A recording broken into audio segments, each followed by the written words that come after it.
Sir இந்த case நம்ம இந்த பர்மா ட்ரேடிங் கம்பெனி அந்த வழக்கோடு இணைந்த வழக்கா இல்லை இது ஏதாவது ஒரு தனி வழக்கா இது? ஏன்னா இந்த வழக்கு ஜான் கென்னடி அண்ட் அதர்ஸ்ங்கிற பட்டியலில் தான் இந்த வழக்கு வருது. நீங்க அந்த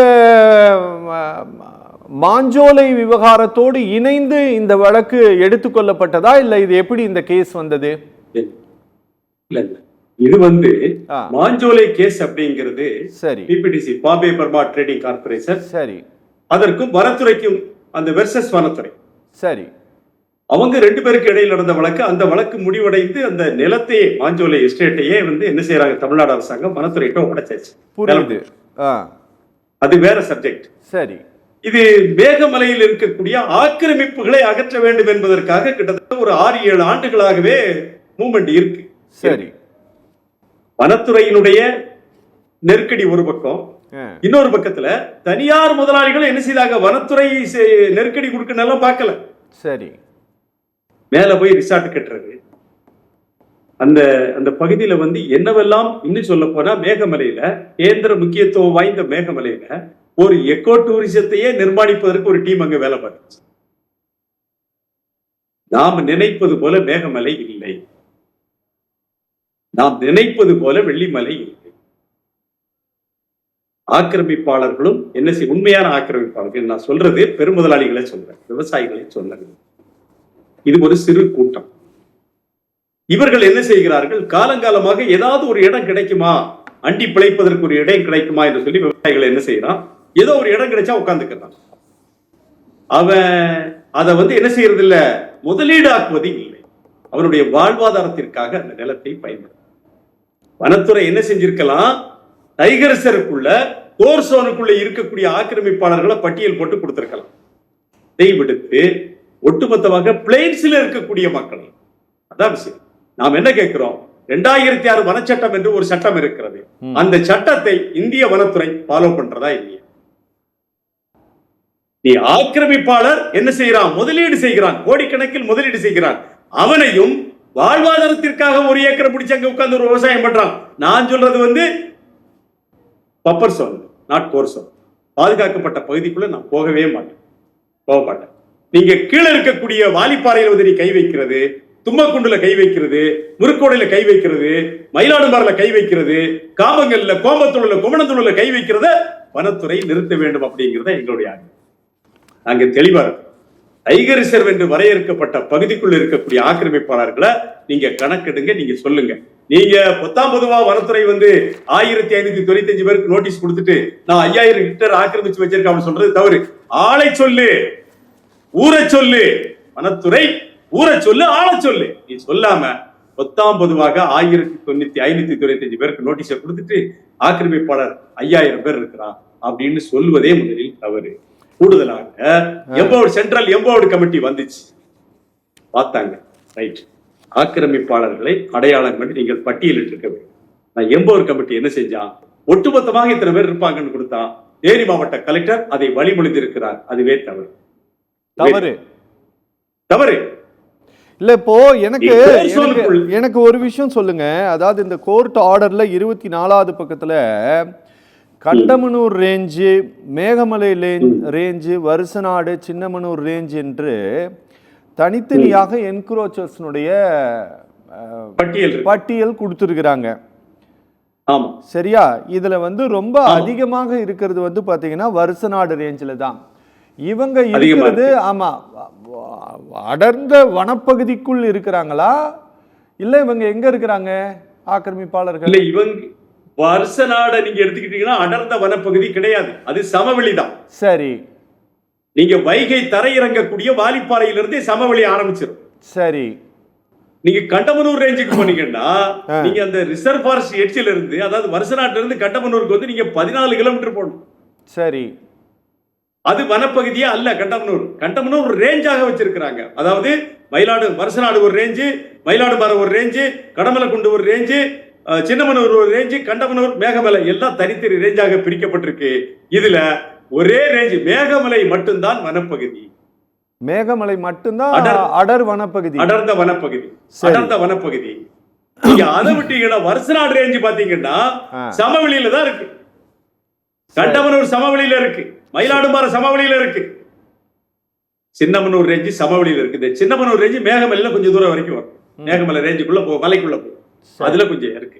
நாங்க என்ன கேட்கிறோம், ஆக்கிரமிப்பாளர்கள் என்பவர்கள் முதலீட்டாளர்கள். நான் தெளிவா சொல்றேன், அவர்களை நீங்கள் அடையாளப்படுத்துங்கள், அவர்கள் மீது நடவடிக்கை எடுங்கள், அவர்களுக்கு நோட்டீஸ் கொடுங்கள். ஆனால் அரை ஏக்கரை 1 ஏக்கரை வச்சுட்டு சமவெளியில் இருக்கக்கூடிய விவசாயிகளுக்கு நோட்டீஸ் கொடுத்து இத்தனை ஆயிரம் பேரை நாங்கள் வெளியேற்றுவோம், ஆகஸ்ட் 28ஆம் தேதிக்குள்ள வெளியேற்றுவதற்கான நடவடிக்கையை தமிழக அரசாங்கம் எடுக்கவில்லை என்று சொன்னால் துணை ராணுவ படையை சென்ட்ரல் எம்பவர் கமிட்டி கொடுக்கக்கூடிய பரிந்துரையின் அடிப்படையில் ராணுவத்தை எழுப்பி நாங்கள் ஆட்களை வெளியேற்றுவோம் என்று உச்சநீதிமன்றம் சொன்னது எனக்கு அது ஏற்புடையதாக இல்லை. ஒரு நாள்ல வெளியேற்றுறதுக்கு அது என்ன 10 பேரா 5 பேரா? நான் கேட்கிறேன், 10 பேரா 5 பேரா? அவ்வளவு பெரிய ஜனத்தொகையை வெளியேற்ற முடியுமா? நாம எந்த நாட்டுல வாழ்ந்துட்டு இருக்கோம்? உச்ச நீதிமன்றம் அந்த தீர்ப்பை, அந்த ஜட்மெண்ட்டை கொடுக்கறதுக்கு முன்னால, அந்த டைரக்ஷனை கொடுக்கறதுக்கு முன்னால என்ன சூழ்நிலையில் அந்த பகுதி இருக்குங்கிறத பார்க்கணும். தமிழ்நாட்டுக்காரன் தானே உட்கார்ந்துருக்கா, இந்த ஸ்டேட்டுக்காரன் தானே உட்கார்ந்துருக்கா? சொல்லுங்க, என்ன செய்யறாங்க? தன்னுடைய வாழ்வாதாரத்திற்கு ஒரு வேலை செய்யறான். நாங்க தெளிவா இருக்கிறோம், கோர்சோனுக்குள்ள, அதாவது மஞ்சனூத்து சோதனை சாவடி மூலவங்கிக்கு போகக்கூடிய கோர்சோனுக்கு உள்ள இருக்கக்கூடிய பகுதிக்கு நாங்க பேச போறது இல்ல.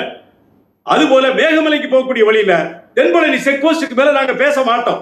நாங்கள் பேசுவது சமவெளியில் வாழக்கூடிய மக்கள் மீது நீங்கள் கை வைக்க கூடாது அப்படிங்கிறது எங்களுடைய அறிக்கை. இந்த சமவெளியில் வாழக்கூடிய மக்கள் தான் காலாகாலமா அங்க வாழ்ந்துட்டு இருக்காங்கன்னு சொல்றீங்களா? இல்ல, சமவெளியில் வாழக்கூடிய மக்கள் அந்த பகுதிக்கு போய் 100 வருஷம் ஆயிடுச்சு. காடு வெட்டி அப்படியே கொஞ்சம் கொஞ்சமா உள்ள போய் வாலிப்பாறைக்கு போய் ஒரு 100 ஆண்டுக்கு உள்ள அவங்க அங்க இருக்கிறாங்க. நான் என்ன சொல்றேன், சமவெளியில் வாழக்கூடிய மக்கள் மீது கை வைத்து நீங்க எங்க கொண்டு போறீங்க? அவங்க 50,000 பேர் இருக்கான் அந்த சமவெளியில. இவ்வளவு பேருக்கு மாற்று இடம் தேனி மாவட்டத்தில் இருக்கா? வைகடாம தூர்வாரணும், வைகடாம தூர்வாரி மணலை கொண்டு கொட்டுறதுக்கு தேனி மாவட்டத்தில் இடம் இல்லாத போது 50,000 பேரை வெளியேற்றி நீங்க எங்க கொண்டு வைப்பீங்க? தமிழ்நாடு அரசாங்கம் சொல்லுது குடியமர்த்த போகிறோம் என்று சொல்கிறது. நாங்க என்ன சொல்றோம், மறுசீராய்வு மனுவை தாக்கல் செய்து அவர்கள் வெளியேற்றக்கூடிய நிலை வந்தால் என்ன நடக்கும் இந்த நாட்டில்? சொல்லுங்க. வெளியேறுவாங்க. ஓகே, வெளியேறுவாங்க. வெளியேறுவாங்க. பென்னி குயிக் சார் வணக்கம். வணக்கம் சார். சார், சுப்ரீம் கோர்ட்டோட இந்த உத்தரவு சொல்லுது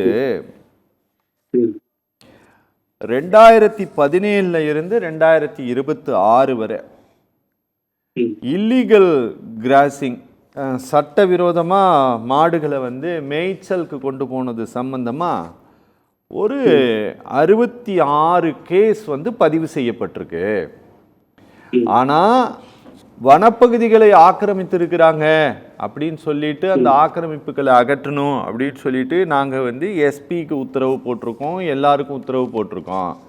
ஆனால் இதுவரை ஒரு கிரிமினல் கேஸ் கூட ஃபைல் ஆகலை அப்படின்னு சுப்ரீம் கோர்ட் இந்த உத்தரவில் வருத்தத்தை கூட பதிவு செய்திருக்கிறது. சார், இந்த ஆக்கிரமிப்புகளை அகற்றுவதில் இங்க நடைமுறை சிக்கல்கள் வேற ஏதாவது இருக்குதா? இங்க சமவெளிகளில் ஆக்கிரமிப்பை ஆக்கிரமிப்புக்கும் அங்க இருக்கக்கூடிய பழங்குடியின மக்களுக்கும் வித்தியாசம் பிரிப்பதில் அரசுக்கு ஏதாவது சிக்கல் இருக்கா? சார், ஒரே விஷயம் தான். தம்பி கபிலன் பேசும்போது சொன்னாங்க பழங்குடியினர் நலத்துறையை உள்ள சேர்க்கணும்னு சொன்னாங்க. அங்க இருக்கிறதுல இந்த இப்போ ஃபாரஸ்ட் கொடுத்திருக்கக்கூடிய சுப்ரீம் கோர்ட் டைரக்ஷன்ல இருக்கக்கூடிய ஏரியாவுல நொச்சி ஓடை அப்படிங்கிற இடத்துல மட்டும்தான் ஒரு 20 பள்ளியர்கள் பழங்குடியினர் இருக்கு. ஓகே, மற்றபடி அங்க பழங்குடியினரே இல்லை. நொச்சி ஓடையில 20 குடும்பங்களுக்கு மிகாமல் பள்ளியர் என்று சொல்லக்கூடிய ஒரு பழங்குடி சமூகம் மலைவாழ் சமூகம் இருக்கு. அவ்வளவுதான். அந்த நொச்சி ஓடையில அது எங்க இருக்கு அப்படின்னு கேட்டா கோர்சோன்ல இருக்கு. சில்லித்தூர் மேகமலை டைகர் ரிசர்வ்க்குள்ள தான் நொச்சி ஓடை வருது. ஆனா அங்க பிற மக்களும் இங்க இருந்து வெளியிருந்து போய் குடியேறியவர்களும் இருக்கிறாங்க. ஆனால் பழங்குடியின மக்களுக்கு முறையான பாதுகாப்பை வனத்துறை கொடுத்திருக்கிறது. நொச்சி ஓடை அப்படிங்கிற கிராமம். இந்த இவர்களை எல்லாம் வெளியேற்ற வேண்டும் என்கிற இந்த சுப்ரீம் கோர்ட் டைரக்ஷன் செயல்படுத்தப்படுமானால் அது மிகப்பெரிய எதிர் விளைவுகளை ஏற்படுத்தும். என்ன எதிர் விளைவை ஏற்படுத்தும்? நீங்க கோர்சோன்ல டைகர் ரிசர்வ்ல இருக்கக்கூடிய பட்டா இல்லாத விவசாயிகள் அப்படி வச்சுக்கோங்க. சரி, பட்டா இல்லாமல் அவர்கள் ஆக்கிரமிப்பு மட்டும் பண்ணி விவசாயம் பண்றவங்களை நீங்க எளிதா வெளியேற்றிடலாம். சரி, ஆனா நீங்க என்ன செய்றீங்க, ஊருக்கு நடுவில் இருக்கக்கூடிய தங்கமாபுரத்திலையும் மூலக்கடையிலையும் நீங்க வந்து நோட்டீஸை கொடுத்துக்கிட்டு நீ காலி பண்ணு அப்படின்னு சொன்னா அதுக்கு 5 சர்வே நம்பர் குறிப்பிடுறாங்க. அதான் முக்கியம். அந்த 5 சர்வே நம்பர் என்ன செய்யுது, வெள்ளிமலை ரேஞ்சில வருது, ஏகமலை ரேஞ்சில வருது, கீழே வருசநாடு ரேஞ்சிலையும் கொண்டு வந்து ஒரே சர்வே நம்பர் அடிப்படையில் நீங்க ஆட்களை கணக்கெடுப்பதே முதல்ல தப்புன்னு நாங்க சொல்றோம். சரி, எதுக்காக பட்டா கொடுத்தீங்க? சமவெளியில தங்கமாபுரத்துக்காரனுக்கு எதுக்கு பட்டா கொடுத்தீங்க? கோம்பத்தோளுக்கு எதுக்கு பட்டா கொடுத்தீங்க? பட்டா கொடுத்து முறையான நிர்வாகத்தின் கீழ் அவங்க என்ன செஞ்சுக்கிட்டு இருக்கா, விவசாயம் செஞ்சுக்கிட்டு இருக்கா. அவர்களை வெளியேற்றுவது என்பது அவ்வளவு எளிதான காரியமா அதான் நடக்காது. நீங்க ஆக்கிரமிப்பாளர்னு நீங்க பட்டியல் போட்டிருக்கீங்க பாருங்க. மலையில இருக்கோம், நான் எளிதா கேட்கிறேன். மேகமலையில 2011 மாதவ் காட்கில் பேராசிரியர் வர்றார். மேகமலை மேற்கு தொடர்ச்சி மலைகளை ஆய்வு செய்வதற்காக அமைக்கப்பட்ட முதல் கமிட்டியினுடைய தலைவர் பேராசிரியர் மாதவ் காட்கில் வந்து என்ன செய்யறாரு, மேகமலையை வந்து பார்த்துட்டு அதை வந்து என்ன செய்யறாரு, ஒரு பல்லுயிர் பெருக்க மண்டலம் இந்த மேகமலை, உலகத்தில் காண கிடைக்காத இருவாட்சி பறவைகள் வாழுதுன்னு சொல்லிட்டு போயிட்டார். ஆனா அந்த மேகமலையில எக்கோ டூரிசத்தை 104 ஏக்கர்ல உண்டாக்குவோம்னு சொல்லிட்டு ஒரு கும்பல் வந்து ஆக்கிரமிக்காம பாருங்க, அவன் தான் ஆக்கிரமிப்பான். ஓகே, அவன் ஆக்கிரமிப்பாளன். அங்க போய் 50 ஏக்கர் 100 ஏக்கர் வச்சிருக்கான் பாருங்க அரசியல்வாதி, அவன் தான் ஆக்கிரமிப்பான். உட்பரியார்னு மேகமலையில ஒரு தேயிலை கம்பெனி இருக்கு, அவன் ஆக்கிரமிப்பான். அண்ணே, நானு இந்த முதல் சுற்றுல பேசும்போது ஒரு விஷயம் தப்பா சொல்லிட்டேன். இங்க இந்த அம்பாசமுத்திரம் இதுல கனி ட்ரைபல்ஸ் அப்படின்னு இருக்கக்கூடியவர்களுக்கு காணி இல்லையா, அவங்களுக்கு வந்து வேற இடத்துல வந்து பட்டா கொடுத்து அவங்கள வெக்கேட் பண்றதுக்கு அரசு எடுத்த முயற்சி வந்து அவங்க பட்டா வந்து ரெஃப்யூஸ் பண்ணியிருக்காங்க அப்படிங்கிறது சேரன்மாதேவியில் அலாட் பண்ணியிருக்காங்க. ஆனால் அதெல்லாம் அவங்க வேணான்னு சொல்லியிருக்காங்க அப்படின்ட்டு வந்து சிஇசி ரிப்போர்ட் வந்து ஜனவரியில் வந்து அவங்க 2026 பதிவு பண்ண ரிப்போர்ட் வந்து சொல்லுது. ஆனால் நீங்கள் சொல்றது வந்து வேற ஒரு பழங்குடியின பிரிவை சார்ந்தவர்கள் இல்லையா? ஆமா, நொச்சி ஓடையில இருக்கிறாங்க. நொச்சி நீங்க சதுரகிரி இருக்கு இல்லையா, சதுரகிரி. ஆமா, சதுரகிரி மேல இருந்த பழங்குடியினருக்கு கீழே வீடு கட்டி கொடுத்து வீட கொண்டு வந்து சேர்த்திருக்கிறாங்க இதே வனத்துல. சரி, 20 வருஷத்துக்கு முன்னால சதுரகிரி மேல இருந்த பழங்குடியினர்களை சுந்தரமகாலிக்கு கோயிலை சுத்தி இருந்த பழங்குடிகளை கீழே கொண்டு என்ன செஞ்சு காணி குடியிருப்புல வீடு கட்டி, அது இல்ல அதுக்கு பேர் ஒரு பேர் இருக்கு, அங்க கொண்டு உட்கார வச்சு வீடு கட்டி கொடுத்திருக்கிறாங்க. ஆனா நொச்சி ஓடையில தேனி மாவட்ட வனத்துல இந்த வேலையை செய்யல. ஓகே, அங்க இருக்கக்கூடிய பழியர்களுக்கு முழுமையான பாதுகாப்பு பட்டா கொடுக்கப்பட்டிருக்கிறது, அவங்க கிட்ட அவங்களுக்கு நோட்டீஸ் கொடுக்கப்படல. ஆனா நொச்சி ஓடையில இருக்கக்கூடிய பிற சமூக மக்களுக்கு நோட்டீஸ் கொடுக்கப்பட்டது. ஓகே, இப்போ எனக்கு ஒரு விஷயம் சொல்லுங்க பென்னிக்விக் அண்ணே. இப்ப கண்டமனூர்ல 1725 என்க்ரோச்சர்ஸ் இருக்கிறாங்க, மேகமலையில 344, வருசநாடுல 2523, சின்னமனூர்ல 9. இவங்க அத்தனை பேத்துக்குமே 4601 நபர்களுக்குமே தமிழ்நாடு வனத்துறை சார்பில் நோட்டீஸ் கொடுத்துட்டாங்களா? இல்ல, நோட்டீஸ் கொடுக்கப்பட்டிருக்கிறது மொத்தமே 1595 பேருக்கு தான் நோட்டீஸ் கொடுக்கப்பட்டிருக்கு. 1595 பேருனா பர்மனன்ட் ஹவுஸ் வச்சிருக்கக்கூடிய கேட்டகரி 1ல இருக்கிறவங்க, 1ல இருக்கவங்களுக்கு நோட்டீஸ் கொடுக்கப்பட்டாச்சு. ஓ, மத்தவங்களெல்லாம் அகற்றுவது ஈஸி. அவன் என்ன செய்யறான், நேத்திக்கு கோம்பத்தோளுங்கிற ஊர்ல போய் 5 பேருக்கு நோட்டீஸ் கொடுத்திருக்காங்க. புரியுது. அதாவது நோட்டீஸ் கொடுத்துட்டே இருக்காங்க. அதாவது 1595 பேருக்கு தான் அங்க பர்மனன்ட் வீடு இருக்குது, நிரந்தர குடியிருப்பு இருக்கு. அதனால அவங்களுக்கு மட்டும் நோட்டீஸ் கொடுத்துட்டாங்க. நோட்டீஸ் கொடுத்துட்டு மத்தவங்கள ஆளை அடையாளம் காணக்கூடிய பணி ரெவென்யூவோட சேர்ந்து நடந்துகிட்டு இருக்கு. யார் பண்றாங்க அத ரெவென்யூ தான். ரெவென்யூ இருக்கக்கூடிய ரெக்கார்டை வாங்கி தான் இந்த வேலையை செய்யுது ஃபாரஸ்ட் கிட்ட ஏது ரெக்கார்டு. ஓகே, ரேஞ்ச் இருக்குது, ரெவென்யூ ரெக்கார்டை வாங்குறாங்க, பஞ்சாயத்துல ரெக்கார்டை வாங்குறாங்க, வாங்கி அதை பண்றாங்க. இப்போ நான் ஒரு சின்ன எடுத்துக்காட்டு சொல்றேன். மேகமலை அப்படின்னு ஒரு பஞ்சாயத்து இருக்கு. பஞ்சாயத்து அலுவலகம் எங்க இருக்கு? கீழே சமவெளியில இருக்கு. மேகமலை எங்க இருக்கு? மலையில இருக்கு. ஆனால் அது ஒரு கண்டமனூர் ரேஞ்சுன்னு சொன்னீங்க, கண்டமனூர் சமவெளியில இருக்கு. ஆனால் அந்த பட்டா நம்பர் இருக்கு பாருங்க, 280 பார்ட் கண்டமனூர் ரேஞ்ச் வந்து எங்க வரைக்கும் வருது? மேல வரைக்கும் வருது. வெள்ளிமலை ரேஞ்சு மேகமலை ரேஞ்ச் வரை கொண்டு விட்டு இருக்கிறாங்க. காரணம், அந்த கண்டமனூர் ஜமீனுடைய சொத்து தான் இந்த மேகம். அன்னைக்கு பிரிட்டிஷ் பட்டா ஜமீன் பட்டா அடிப்படையில கண்டமனூர் ரேஞ்ச் எங்க கொண்டு போய் சேர்த்திருக்கிறாங்க, மேகமலை உச்சி வரை கொண்டு போய் சேர்த்திருக்கிறாங்க. சரி, எனக்கு பாக்குறவங்களுக்கு தெரியும். எனக்கு ஒரு விஷயம் சொல்லுங்க. இங்க வந்து 2867 ஹெக்டேர்ல வந்து வெறும் அக்ரிகல்ச்சர் மட்டும் பண்ணிட்டு இருக்காங்க அப்படின்னு சொல்லிட்டு இந்த கோர்ட்டோட ஆர்டர் சொல்லுது, சிஇசியினுடைய ரிப்போர்ட் சொல்லுது. இப்ப இந்த 2867 ஹெக்டேர்ல செய்யக்கூடிய இந்த விவசாயம் குறித்த ரெக்கார்டு தமிழ்நாடு ரெவென்யூல இருக்குதா? சிட்டாடங்கள்ல எல்லாம் வருதா?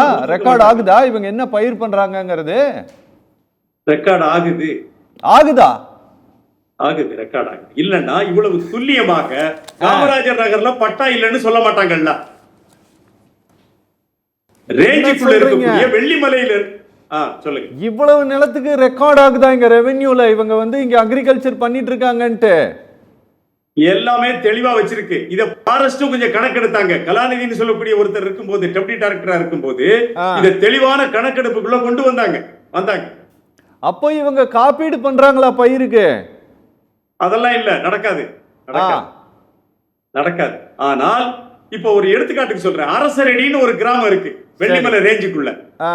எத்தனை வீடு அங்க அவங்க ஓட்டு போடுறான்ல, ஓட்டு உரிமை இருக்கு. அரசரடின்னு ஓட்டு உரிமை இருக்கு. அரசரடின்னு ரேஷன் கார்டு இருக்குல்ல, இருக்கு. அது அவங்களுக்கு பட்டா கிடையாது. அது போல கிட்டத்தட்ட ஒரு 8-9 கிராமங்களுக்கு பட்டாவே இல்லை. இப்ப நரியூத்துன்னு ஒரு ஊரு அதே வருஷநாட்டுல இருக்கு. நரியூத்துல இருக்கக்கூடிய அத்தனை பேருக்கு ஃபாரஸ்ட் நோட்டீஸ் கொடுத்தாச்சு. அதான் விஷயம். அதாவது வருவாய்த்துறையும் வனத்துறையும் இணைந்து ரொம்ப தெளிவாக இந்த ரெக்கார்டுகளை வச்சுக்கிட்டு அவங்க தான் என்ன செய்யறாங்க, சென்ட்ரல் எப்போடு கமிட்டிக்கு தெளிவாக கொடுத்திருக்கிறார்கள். ஆனால் ஒரே ஒரு தவறை செய்திருக்கிறார்கள். ஆக்கிரமிப்பாளர்களை இனங்கண்டு நீ கொடுத்திருப்பாய் என்று சொன்னால் அது சரி. உச்ச நீதிமன்றமும் போற போக்கில் என்ன செய்ய முடியாது, எல்லா பயிலையும் துணை ராணுவ படையை கொண்டு வெளியேற்றலாம் சொல்ல முடியாது. அது நடக்காது. சமவெளியில இருக்கிறவனை வெளியேற்றுறதுக்கு நீங்க ஒரு காலக்கெடு கொடுத்து அவருடைய நான் ஒண்ணு சொல்லட்டா, 50 வருஷமா அவர் ரெவென்யூ ரெக்கார்டு வச்சிருக்கான். அவன் என்ன பண்ணுவீங்க? சரி, என்ன பண்ண முடியும்? சரி, பாதிக்கப்பட்ட நீதிமன்றத்துக்கு மறுபடியும் போகத்தான் செய்யும். வனங்களை காக்க வேண்டும். இன்னும் சொல்ல போனா வெள்ளிமலை ரேஞ்சு மேகமலை ரேஞ்சை பாதுகாக்க வேண்டும். காரணம், அந்த வெள்ளிமலையிலும் மேகமலையிலும் உற்பத்தி ஆகக்கூடிய தண்ணியை கொண்டுதான் 5 மாவட்டம் இயங்கி கொண்டிருக்கு. வனத்தை பாதுகாக்கணும். இவங்க அங்க இருந்தா அந்த தண்ணிக்கு ஏதாவது பஞ்சாயத்து இருக்கா? பஞ்சாயத்து கண்டிப்பாக. அதாவது மேல இருக்கிறவங்க வனத்துக்குள்ள இருக்காங்க பாருங்க, பட்டா இல்லாம, அவங்க என்ன செய்யறாங்க, தடை செய்யப்பட்ட மருந்துகளை பீன்ஸுக்கு அடிக்கிறாங்கிறது நீண்ட காலமாக வனத்துறையினுடைய குற்றச்சாட்டு. கூடுதலாக மேகமலையும் வெள்ளிமலையும் ஒரு மைக்ரேட்டட் ஃபாரஸ்ட். சபரிமலையில சீசன் ஆரம்பிச்சா ஒட்டுமொத்தமா யானை எங்க வந்து சேரும்? மேகமலை வழியாக வெள்ளிமலைக்கு வந்து சேரும். பேசலாம். அது ஒரு மைக்ரேட்டட் ஃபாரஸ்ட். அதை பாதுகாக்கணும். விவசாயிகளுக்கு, அதனால் சமவெளியில் வாழக்கூடிய விவசாயிகளுக்கு ஒருத்தருக்கு பாதிப்பு வந்தா கூட நாங்க பார்த்துட்டு இருக்கோம்.